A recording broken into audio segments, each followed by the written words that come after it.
95 is your, no, 96 is yours, Deputy Byrne. I'm trying to... Yes, this question asked the Minister, has she any plans to equalise the rate of job seekers' payments for those under 26 years of age?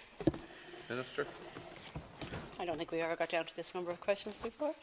I'm going to propose to take 95 and 108 together. So, in line with the EU and the OECD jurisdictions, reduced rates for job seekers were introduced in 2009 on a phased basis to tackle our high youth unemployment numbers. And these measures guarded against the development of long-term welfare dependency by providing young job seekers with a strong financial incentive to either engage in education or training, or indeed to take up employment. If a young job seeker in receipt of the reduced job seekers allowance rate participates on an education or a training programme, then they receive the maximum rate of JA, which is currently €198. Age-related reduced rates do not apply to job seekers with qualified children, and those transferring directly to job seekers' allowance from a disability allowance, and to the ages of 18 to 24-year-olds who were in the care of the Child and Family Agency during the 12 months before they reached the age of 18 years of age. The Youth Employment Support Scheme, which I launched in September, is a work experience scheme for long-term unemployed job seekers exactly in that age category of 18 to 24 who face significant and particular employment barriers. Participants will receive a minimum of €229.20 per week, or a weekly top-up of €22.50 if they have dependents.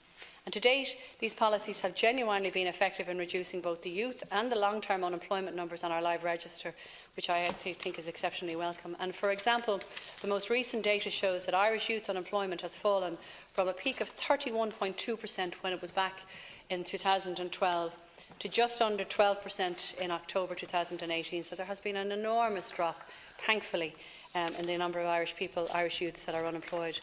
And Irish youth unemployment has fallen well above the average EU, which was 23% in 2012, to well below the current EU average, which is at 14.9%.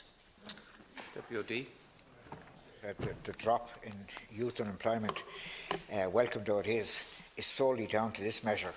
There was a time in this country before 2009 where if somebody turned 18, they were paid a rate of social welfare, whether it be job seekers' benefit or well, in that case it would be job seekers' assistance, job seekers' allowance rather, equivalent to what everybody else was getting. Now that was changed. The first change was made back in 2009 by a government which included ourselves, which was led by ourselves, and I remember well being a member of that government, and I remember the arguments to and fro and the rationale that was advanced.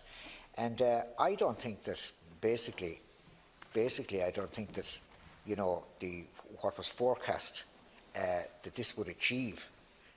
Granted, it operated in other countries, including the UK, that there was a differential between people under a certain age and people over that age.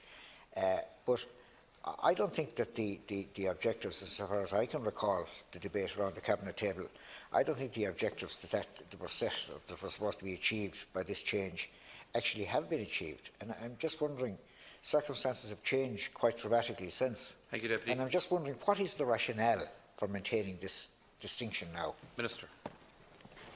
Dare I say it, Deputy, you're questioning your own decision that you made in 2019, because the rationale for the reason that you made the decision in 2009 stands exactly the same today. Is that we do not want our young people aged between 18 and 24 sitting at home watching Judge Judy. We want them in education, we want them in training, or we want them in employment opportunities, which is exactly what this measure has achieved. And anybody who's at home who's on a reduced rate, over and above the people that I've described who have dependent children, have every opportunity to earn either €198 a week by entertaining employment opportunities, training or educational opportunities, or indeed going on the recently launched YES scheme that will actually give them long-term attachment, hopefully, to a workforce and hopefully a long-term job.